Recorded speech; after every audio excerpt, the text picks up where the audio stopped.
So having Denzel Washington pretend that he's Jason Bourne sounds like a good idea. You'd be surprised.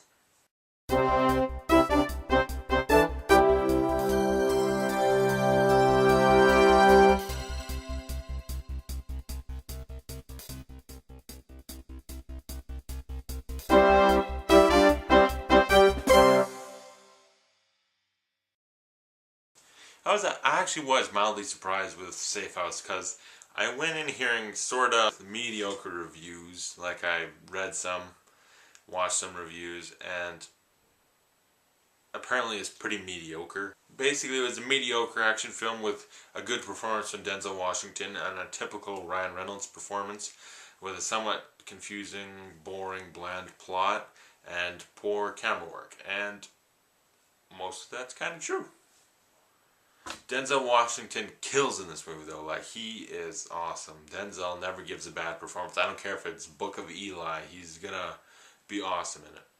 Denzel Washington can act and he'll always give his 100% for a movie.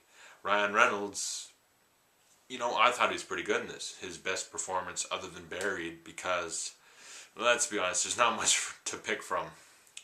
The Change-Up.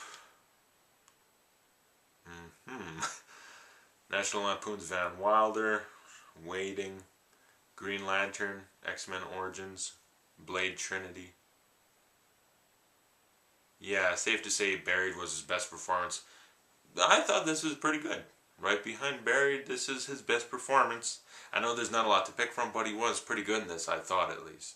I thought he was fine throughout the whole movie. His action scenes, though, I thought he was good in his action scenes. The end fight particularly, I thought it was really convincing, and I guess I'll just get into the action scenes a bit. The rest of the actors, fine. The three main agents, people, Sam Shepard, Vera Farmiga, and the other guy, I don't remember his name right now. Yeah, them. You don't need those actors. It's poorly written roles, really, and I think the story in this was overall mediocre. The whole plot, like, Tobin Frost, like, the characters were kind of written okay, but what they were doing was kind of stupid. The agents, there's a twist at the end that I saw coming, like, a mile away. I was saying, it's either this person or this person, because the story just consists of Tobin Frost is this Jason Bourne-like guy. He's this awesome rogue government agent type who's just beat the shit out of you 50 ways, standing up, but if he's got a gun, you're done. And he's just on the run for the government, among other people. Yeah. And he goes to an American consulate so he doesn't get captured by these people. And then they send him to a safe house where Ryan Reynolds is working, where all he does is sit staring at four walls all day. He's got nothing to do. He's got to answer the phone. That's it.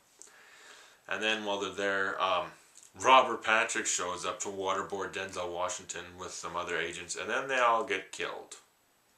They just get attacked by all these people. So Denzel and Reynolds escape on the run from them, trying to get to another safe house while evading these people and trying to figure out this little plot.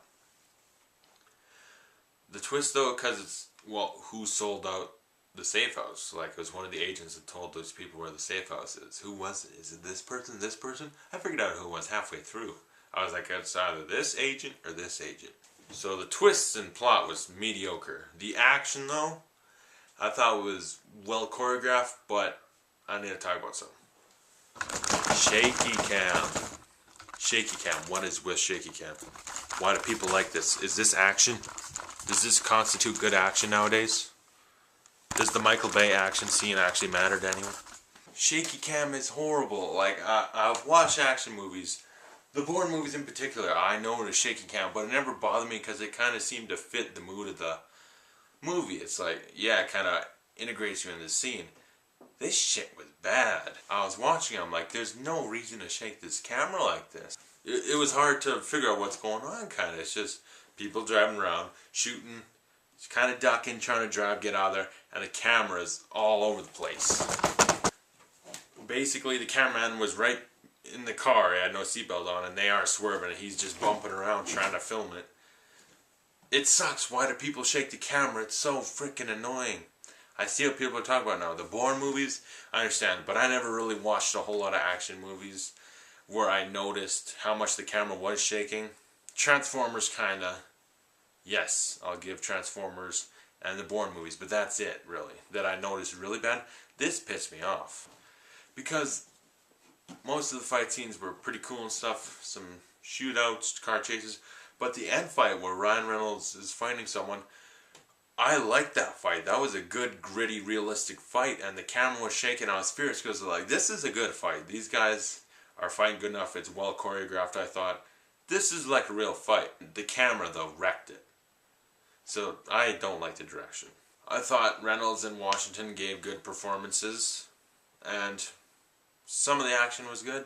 Story didn't completely annoy me at how stupid and bad it was, but it was pretty mediocre. So, I'll give Safe House a C. It's a good enough movie, but with some poor direction and writing.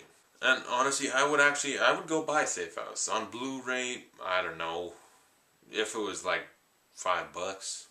But yeah, I would buy this movie. I don't think it'd be bad. It's a good rental movie. But back when this was in theaters, I would not have encouraged anyone to go see it. Oh my god, it's so involving. It feels like you're right in the action. Hey look, a karate chop. Oh wait, that was someone's package. Whoa. Action, people are punching and you can't tell what's going on. Oh my god.